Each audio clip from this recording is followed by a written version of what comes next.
पन्नगे च सुरेन्द्रे च कौशिके पाद संस्पृशि निर्विशेष मनस्काय श्री वीरस्वामिने नमः। आर्हत वाङ्मय में कहा गया है, नतम अरी कंठ छित्ता करे जंग से करे अपन या दुरप्पा से नाहि मच्चु मुहम तु पत्ते पच्छाणुतावेण दया विहूणो।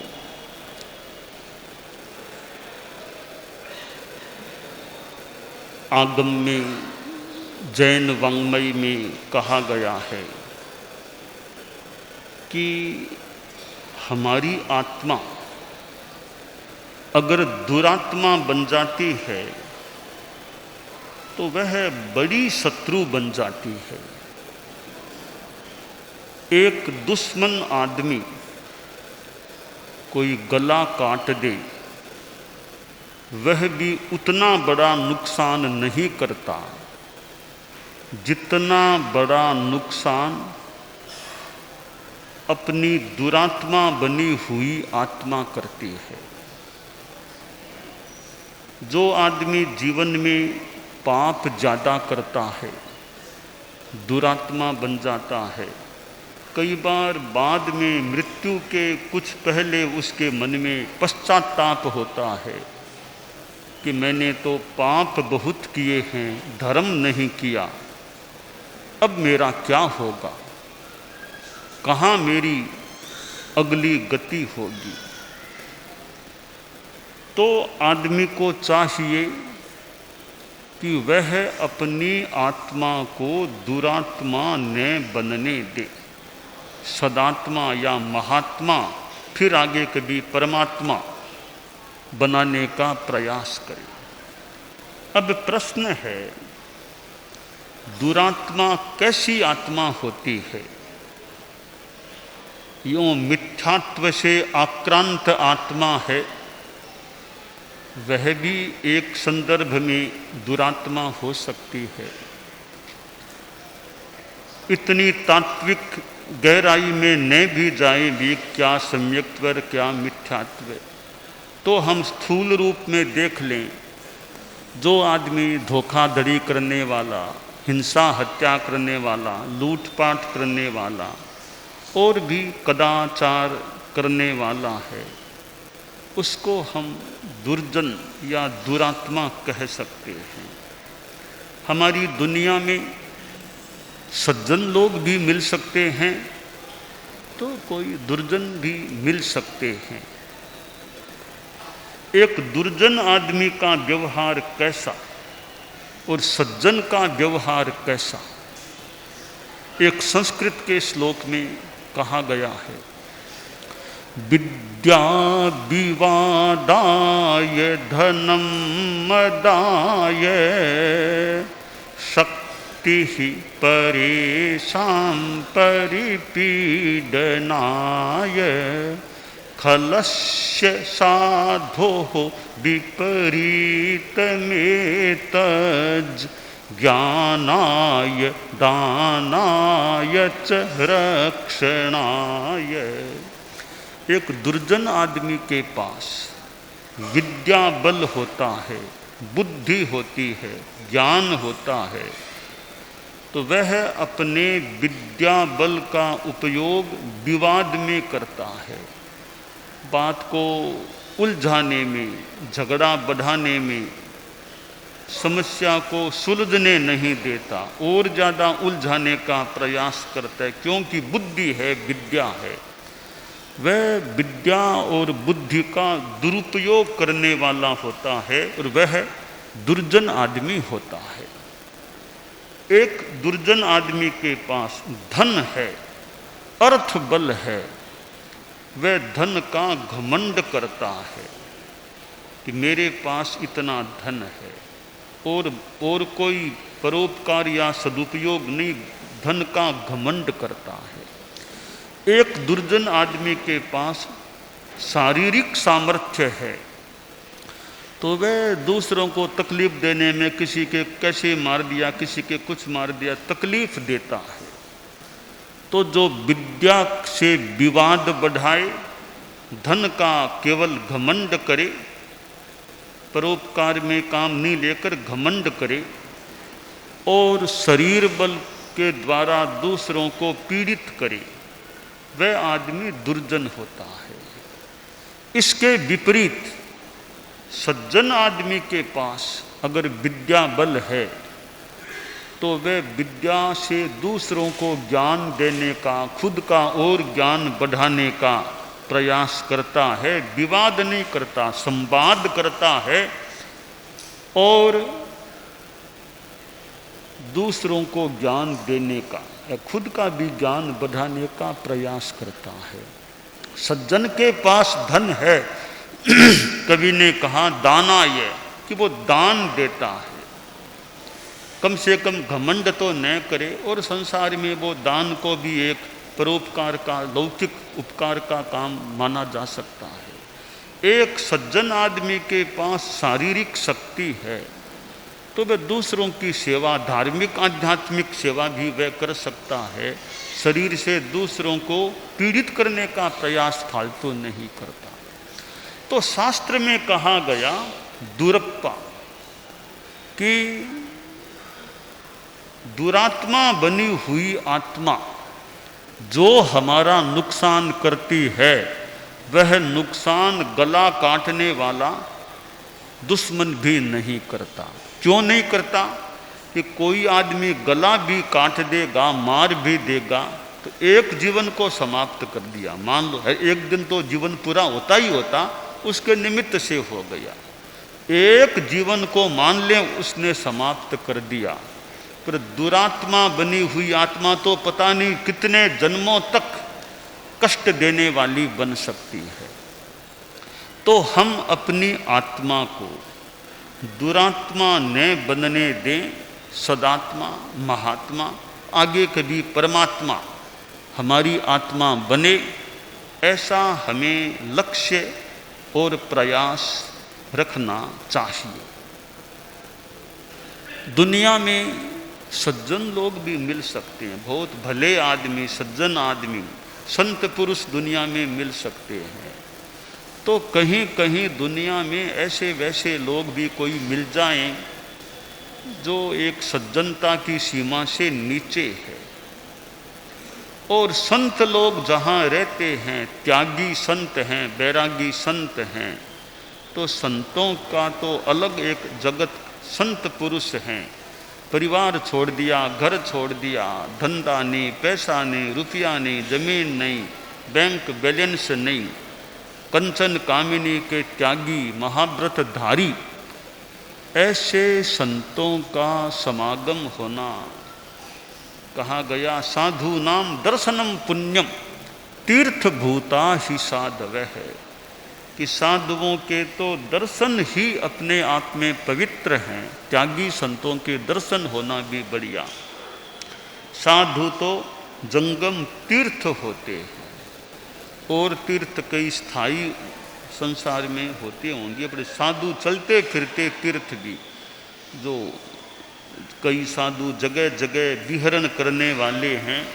तो तीर्थ मानो अपने घर में आ जाता है, अपने गांव में आ जाता है।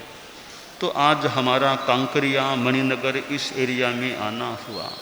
वेद मंदिर, वेद यो विद धातु ज्ञान के अर्थ में है वेद, तो सम वेद सम्यक ज्ञान हो। ऐसे 4 वेद भी हैं, ऋग्वेद, यजुर्वेद, अथर्ववेद, सामवेद, 4 वेद होते हैं।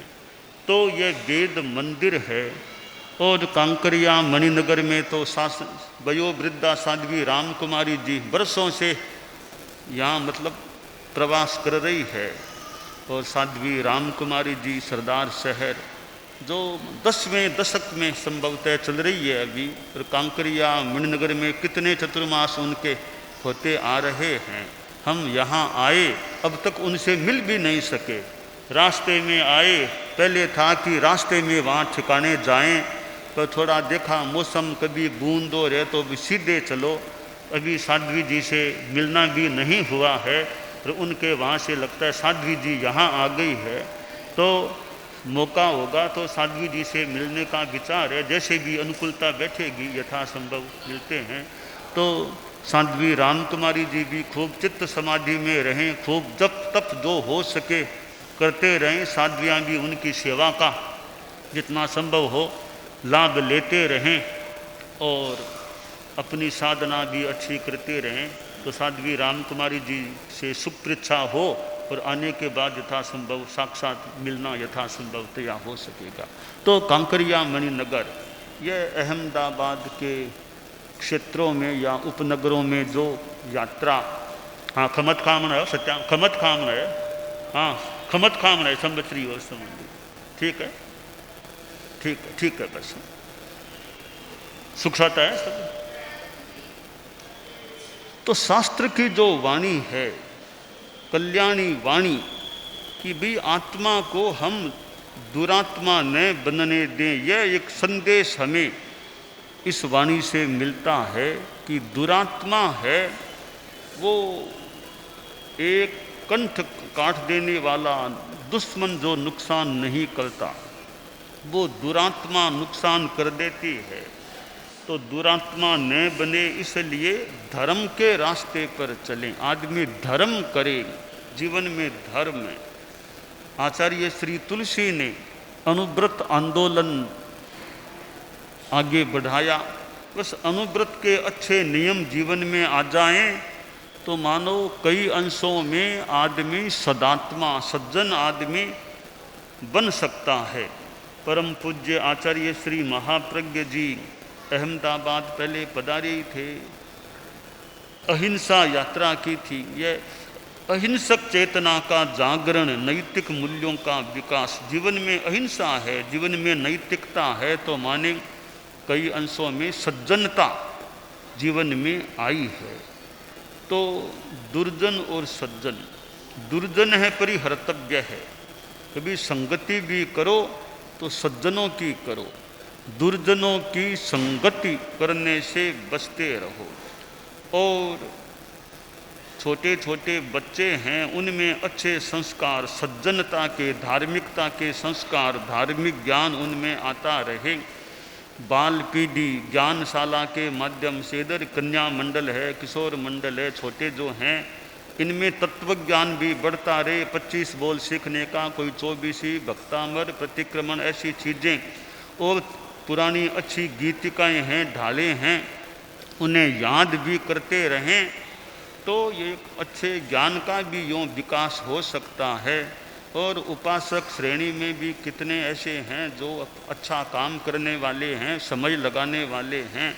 तो ये जीवन में धार्मिकता आए, धार्मिक संस्कार आए, बस यह प्रयास।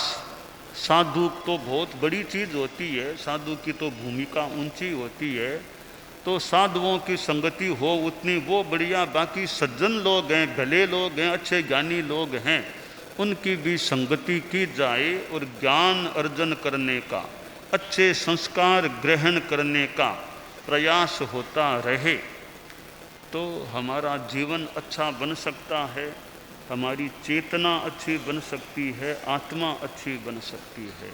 धर्म के दो रूप हो जाते हैं, एक पूजा उपासना, दूसरा आचरण का धर्म। संस्कृत में कहा गया वीतराग सपर्यायास तवाज्ञा पालनम वरम आज्ञा राधा विराधा च शिवाय च भवाय च, कि वीतराग प्रभु की पूजा करें, वो भी पूजा, हम नवकार मंत्र आदि का जप करें, उसी को पूजा मान लें। उस पूजा का महत्व है कि उससे ज़्यादा कि वीतराग की आज्ञा मानो। प्रभु महावीर वीतराग यानी जो ज्ञानी वीतराग है, उन्होंने जो बातें बताई उनकी आज्ञा को मानो। वीतराग ने अहिंसा की बात बताई है, मानी सच्चाई की बात, हम उनकी बातों को जीवन में लाएं। कोई यह कहे कि एक तो कहे मैं तो केवल वीतराग के दर्शन कर लूँगा, पूजा, उनकी बात को नहीं मानूंगा, वो उपदेश को नहीं मानूंगा। तो दोनों में चुनाव करना, एक तो क्या मैं केवल पूजा करूंगा, दूसरा क्या मैं उनकी आज्ञा को मानूंगा। पूजा तो मान लो नहीं भी करूं पर उनकी आज्ञा को मानूंगा। तो कवि ने जो कहा है श्लोक में कि भी पूजा की अपेक्षा आज्ञा पालना ज़्यादा बड़ी बात। वीतराग की जो आज्ञा है, अहिंसा, संयम, तप, जो अच्छी बातें हैं कि वीतराग की भक्ति कर ली, बहुत अच्छा है, पर आज्ञा नहीं मानते तो फिर केवल वीतराग की भक्ति का क्या महत्व। तो एक सेठ के वहाँ दो मुनीम रहते थे। दो जगह सेठ का धंधा था, कोलकाता में था और मुंबई में भी था। सेठ राजस्थान में रहने वाला था, तो सेठ कम जाता, कभी कभी जाता बॉम्बे, कोलकाता, बाकी राजस्थान से जितना होता संपर्क कर लेता, कभी जाके भी देख लेता। एक बार सेठ ने दोनों जगह पत्र भेजे कि थोड़ा कपड़ा अभी ज़्यादा खरीद लेना। मुनीमों को पत्र लिखा, बाद में कपड़ा महंगा होने वाला, तो खूब कपड़ा खरीद लो ताकि हमारा व्यापार का क्रम अच्छा रहेगा, रह सकेगा। दोनों जगह पत्र गए और 2-2.5 महीनों के बाद सेठ खुद गया कि मैं भी देख लूं कितना क्या कपड़ा खरीदा है। पहले बॉम्बे गया तो वहाँ मुनीम जी से मिले, बात की, हाँ मुनीम जी कैसे कपड़ा, और सेठ साहब जैसा आपका आदेश था ना, मैंने इतना कपड़ा देखिए खरीद लिया, कर बहुत अच्छा किया, ठीक है। 2-4 दिन वहाँ रहकर सेठ जी कोलकाता गए, वहाँ भी मुनीम जी से मिले कि मुनीम जी कपड़ा कितना क्या खरीदा। और सेठ साहब कपड़ा तो नहीं खरीदा, कि मेरा पत्र मिला नहीं क्या, कि पत्र तो मिल गया था। तो पत्र कहाँ की, ये रहा पत्र, कि देखो सामने बाजोट है ना, मैंने पत्र को वहाँ अच्छी तरह रख दिया है, रोज पत्र की मैं पूजा करता हूँ, रोज पत्र की पूजा करता। कपड़ा तो नहीं खरीदा। तो सेठ ने कहा, रे पत्र की पूजा करने से क्या होगा, कपड़ा खरीदते तो मेरा काम होता। तो पूजा उपासना का अपना महत्व है, और अपने जीवन में आचरणों में धर्म आए उसका अपना महत्व है। तो आचार्य श्री तुलसी ने जो अनुव्रत की बात कही, उसमें पूजा उपासना वाली बात मानो नहीं, आचरणों में धर्म आए उसमें वह है कि भी आप जैन हो, नॉन जैन हो, कुछ भी हो, वो आपका अलग विषय है, उस पर भी चर्चा वार्ता तो हो सकती है, फिर वो अलग विषय है। तो गुड मैन बनो, अच्छे आदमी बनो, जीवन में अच्छे आचरण हो, सदाचार हो, ऐसा प्रयास करो। तो गुरुदेव के जो गीत भी हैं अनुव्रत के और के, जिनमें प्रेरणा भी है, कई जगह विद्यालयों में और में भी अनुव्रत गीत गाए जा सकते हैं। तो ये अनुव्रत है। हमने संक्षेप में 3 बातें निर्धारित की, सद्भावना, नैतिकता, नशा मुक्ति। कि सद्भावना हो, नैतिकता हो, नशा मुक्ति हो, ये 3 चीज़ें जीवन में आ जाएं तो आदमी का जीवन अच्छा बन सकता है। तो आज कांकरिया मणिनगर में आना हुआ, यहाँ के अहमदाबाद का ये एरिया है, कितने हमारे श्रावक लोग यहाँ रहते हैं, तो उनमें भी खूब अपने त्याग, संयम, व्रत, बच्चों में ज्ञानशाला, अच्छे संस्कार, ये अच्छा क्रम चलता रहे। और कांकरिया मणिनगर जहाँ साध्वी राम कुमारी जी लंबे काल से प्रवास कर रही है, जैसे स्थिरवास होता है थली में स्थिरवास, और ऐसे वो स्थिरवास जैसा सा क्रम कांकरिया मणिनगर में कि स्थायी प्राय कई वर्षों से चतुर्मास होते आ रहे हैं। तो बदलाव नहीं, प्राय स्थिरता है, एक ही चौमासा प्राय वो बन। तो साध्वी जी का भी अच्छा दर्शन का, सेवा का, लोगों को लाभ लेने वालों को अच्छा लाभ मिल सकता है। तो यहाँ कांकरिया में आना भी हमारा आज देरी से हुआ। मेघराज वर्षा का क्रम है, क्योंकि मेघराज की अपनी मर्जी है। मेघराज इंद्र कहते, देवराज कहते हैं, कुछ भी कहते हैं। तो ये अपकाय है, वर्षा अपकाय। तो अपकाय का अपना क्रम है कि साधु यह इच्छा न करे कि वर्षा रुक जाए, ऐसे इच्छा साधु को नहीं करना। वर्षा आए यह भी साधु को इच्छा, साधु समता रखे, आए तो आए, न आए तो न आए, साधु को समता रखनी। वाओ वुट्ठंग वशी उन्नम खेमम धायम शिवंतिया शिवंतिवा कयानु होज्य ए यानी मावा होवत्य नवे। साधु ऐसा नहीं बोले वर्षा हो जाए, साधु ने बोले वर्षा बंद हो जाए। कि साधु समता रखो, सर्दी गर्मी वर्षा वायु जो भी है बस समता रखो, बंद हो जाए मत बोलो, आ जाए मत बोलो, बस समता रखो। तो हम भी वहाँ पालड़ी में बैठे थे, वर्षा होगी तो अपने बैठे रहो, अपना काम करो, कर सको तो जो करना हो तो कर लो। तो बैठे बैठे घंटे लग गए होंगे कि बाद में अब वर्षा रुकी, तो अब चलो कांकरिया की ओर अब आगे प्रस्थान करते हैं। तो वर्षा रुकी, मानो हमें जाने की स्थिति बिहार की। साधु का नियम है वर्षा आ रही हो तो बिहार प्रस्थान नहीं करना, रवानगी नहीं करना। वर्षा के रवानगी के बाद में आ गई तो आ गई, रवानगी के समय वर्षा हो तो प्रस्थान नहीं करना। गोचरी के वर्षा है तो गोचरी के लिए बाहर नहीं निकलना, शांति रखो, अपना शयन करो, आहार आए न आए समता रखो। वर्षा के दौरान गोचरी के लिए नहीं जाना, नहीं निकलना। बाद में भी आ गई रास्ते में तो देखो कोई स्थान हो तो आगे नहीं बढ़ना पड़े गोचरी के लिए। तो ये हमारे साधुओं की जो चर्या की कई व्यवस्थाएं हैं उसके हिसाब से आज विलंब हो गया यहाँ पहुँचने में। तो कांकरिया का कुछ समय तो मेघराज के नाम अर्पित हो गया, मानो मेघराज को अर्पण हो गया। लोग अर्पण करो, कांकरिया की होगा कुछ समय अर्पण हो गया मेघराज के लिए। तो कोई बात नहीं, किसी को ज़्यादा मिल जाए और किसी का कम हो जाए, वो दुनिया का अपना क्रम है, तो कोई खास बात नहीं है। फिर भी हम चल कर के आ गए और संत ने कहा ऐसे तो जल्दी आ गए, यानी बीच में टाइम विशेष नहीं लगा, सीधे प्राय को नॉन स्टॉप जैसी सी स्थिति प्राय सीधे यहीं आ गए। और कहीं इधर उधर कोई जाने का, न साध्वी जी के वहाँ गए न और कहीं जैन आचार्य जी के पास, सारे प्रोग्राम सब कैंसिल हो गए और सीधे लगभग संभवतः यहीं कांकरिया में वेद मंदिर में आना हो गया। तो वेद मंदिर, ज्ञान मंदिर, वेद यानी ज्ञान मान ले, हमारे जीवन में भी ज्ञान का और चारित्र का विकास होता रहे, यह कामना है।